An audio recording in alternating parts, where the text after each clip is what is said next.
Question number 27. In a parallel plate capacitor with plate area A and charge Q, the force on one plate because of the charge on the other is equals to, दो charges के बीच में कितना force लगता है, QE, जहाँ पे Q charge है और E इलेक्ट्रिक फील्ड। दो पैरेलल प्लेट कैपेसिटर के बीच का जो इलेक्ट्रिक फील्ड होता है वो होता है sigma by 2 epsilon not. Sigma charge density होता है जिसको हम लिख सकते हैं Q by A। Simply in सबको इस इक्वेशन में पुट करेंगे तो हमारा जो फोर्स है वो आएगा Q square by 2 epsilon not A, और फोर्स का जो डायरेक्शन है वो नेगेटिव से पॉजिटिव की तरफ होगा। Means option number D is correct. Now question number 28. 2 points P and Q are maintained at the potentials of 10 volt and minus 4 volt respectively.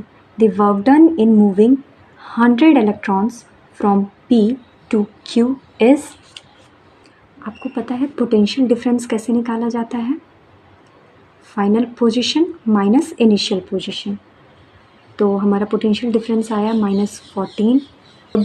Work done on moving charges होता है Q delta V। Q यहाँ पे charge है। 100 electrons की बात की गई है। एक इलेक्ट्रॉन का चार्ज कितना होता है, -1.6 इंटू 10⁻⁻19। इन सबको पुट करेंगे तो हमारा जो वर्क डन है वो आएगा 2.24 into 10⁻⁻16 joule. Option number D is correct. Now question number 29. The current flowing through a wire depends on time as I is equals to 3t square plus 2t plus 5. The charge flowing through the cross section of the wire in time from t is equals to 0 to t is equals to 2 second is, question में I time के terms में दिया हुआ है 3t square plus 2t plus 5। हम current को dq by dt लिख सकते हैं। इसको सिंपल इंटीग्रेशन जब हम इस पूरे इक्वेशन का करेंगे तो q is equals to 22 coulomb आए। So option number A is correct. Now question number 30. A battery of EMF E produces current I1 and I2 when connected to external resistances R1 and R2 respectively. The internal resistance of the battery is A. According to Kirchhoff loop rule, I1 R2 minus I2 R1 divided by I2 minus I1. Now question number 31. A particle moves under the effect of a force F is equals to Cx from x is equals to 0 to x is equals to x1. The work done in the process is, हम work done को F dot dx के term में express कर सकते हैं। dx small distance के लिए use होता है। आप इस इक्वेशन को सिंपली इंटीग्रेट करोगे x इज इक्वल्स टू 0 से लेकर x is equals to x1 तक, तो आपको वर्क डन मिलेगा हाफ Cx1 स्क्वायर। आपको पता है power is equals to mgh upon t होता है। वर्क डन होता है mgh। जब हम वर्क डन को टाइम से डिवाइड करते हैं तो वो power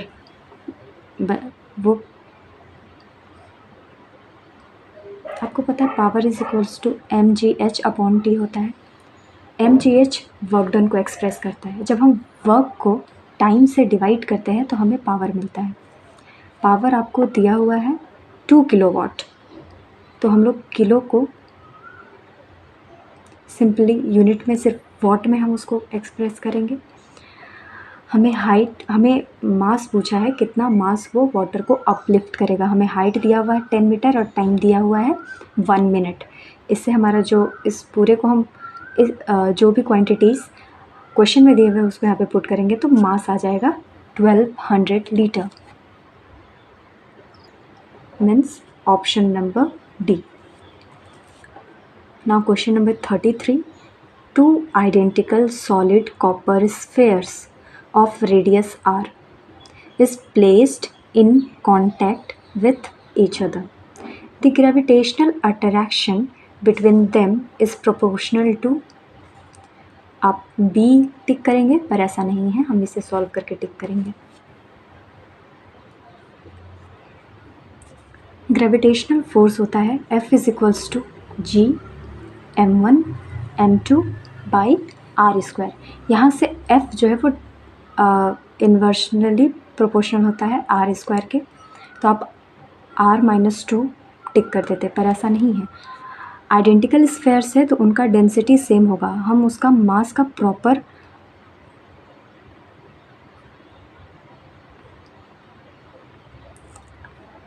gravitational force is equals to G m1 m2 by r square.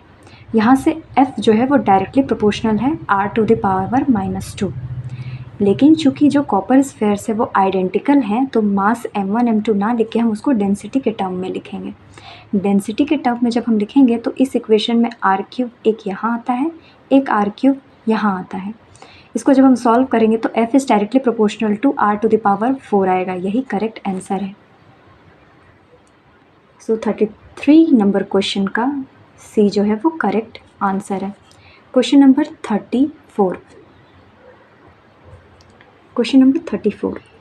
If VE and V0 represent the escape velocity and orbital velocity of a satellite corresponding to a circular orbit of radius r, then escape velocity होता है √gm/r और satellite का rotational velocity होता है √gm/2r। यहाँ से हम इस तरह से लिख सकते हैं VE is equals to √V0। So question number 34 का बी ऑप्शन जो है वो करेक्ट होगा। Now question number 35। Soap helps in cleaning clothes because option number D it lowers the surface tension of the solution. Question number 36. A 50 millihenry coil carries a current of 2 ampere. The energy stored in joules is. Inductor में energy जो store होता है उसका formula होता है 1/2 Li²। L आपको दिया हुआ है 50 मिली हेनरी।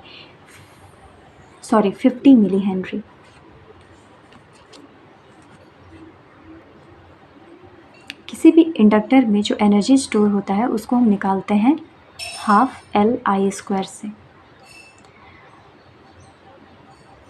L आपका दिया हुआ है 50 मिली हेनरी। 50 मिली हेनरी को हम हेनरी में चेंज करेंगे by multiplying 10⁻⁻3।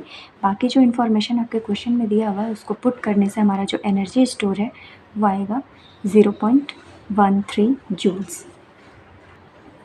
Means option number nearest जो है वो सी है 0.05। बाकी सब ज़्यादा है वैल्यूज़, 1 तो नहीं होगा, 0.1 भी बहुत ज़्यादा डिफरेंस हो जाएगा। So option number C is correct. So question number 36 C is correct. Question number 37। If instantaneous current is given by I is equals to 4 cos omega t plus 5 amperes, then the RMS value of current is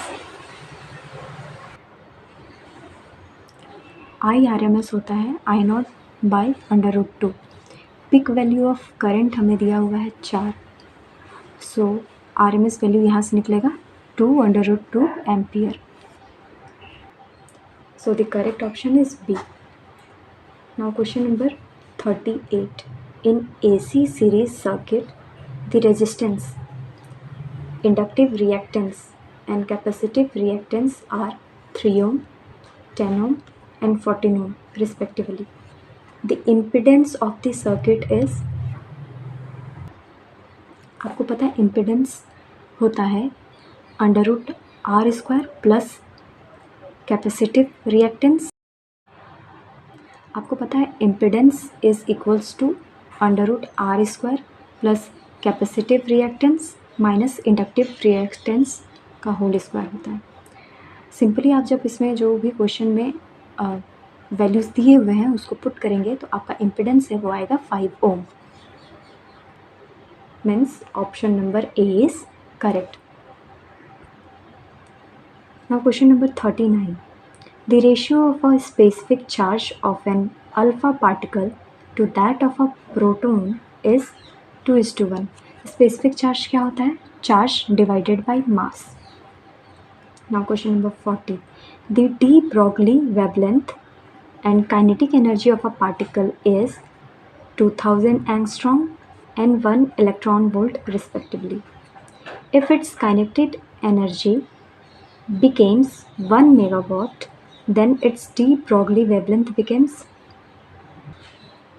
kinetic energy wavelength से कुछ इस तरह connect होता है. Lambda is equals to h upon 2.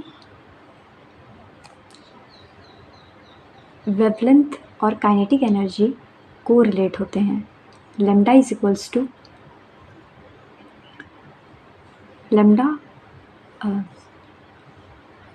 Wavelength और kinetic energy के बीच में रिलेशन होता है. Lambda is equals to h upon √2 kinetic energy into mass. Question में हमें दिया हुआ है वेवलेंथ जब काइनेटिक एनर्जी 1 इलेक्ट्रॉन वोल्ट है, और हमें वेवलेंथ उस टाइम पूछना है जब kinetic energy 1 mega electron volt हो गया. 1 मेगा यानी 10⁻3. इसको जब हम सिंपली सॉल्व करेंगे तो लैम्डा का वैल्यू आएगा 2 angstrom. So option number B is correct.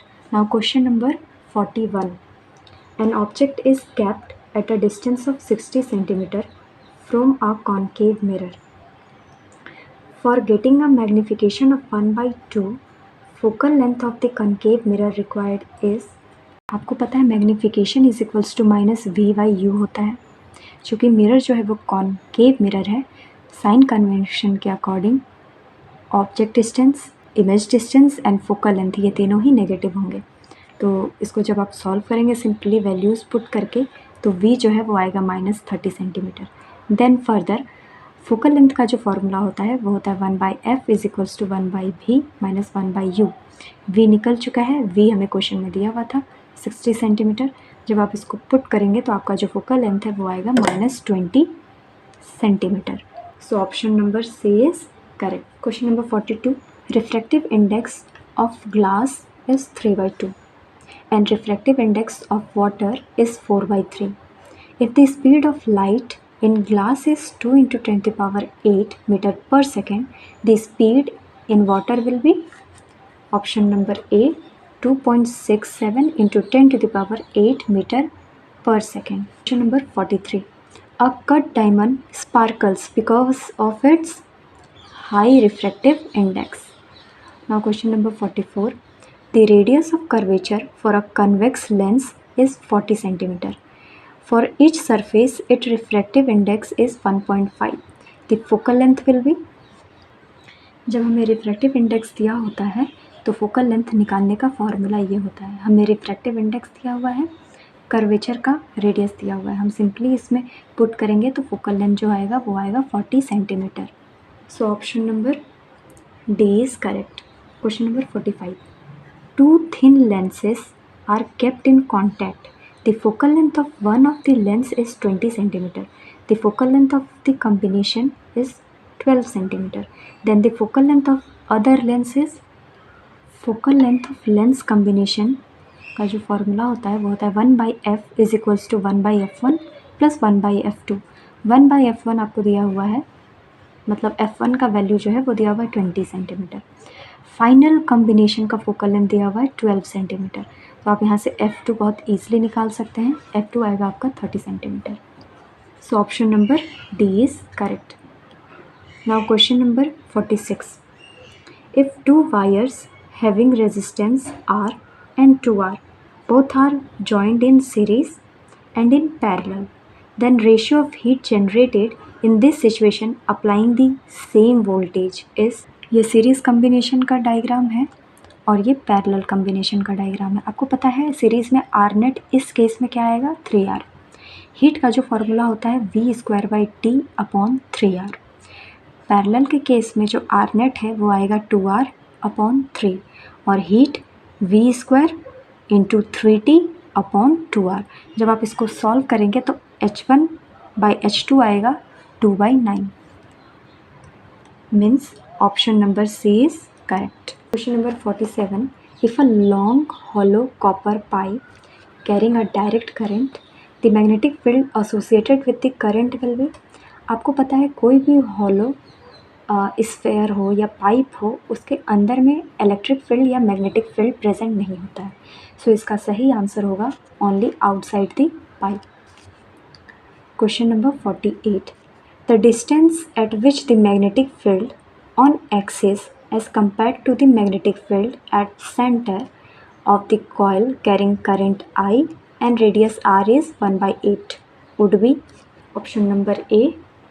Now question number 49. A magnetic dipole is placed in a uniform magnetic field. The net magnetic force on the dipole, option number A, is always 0.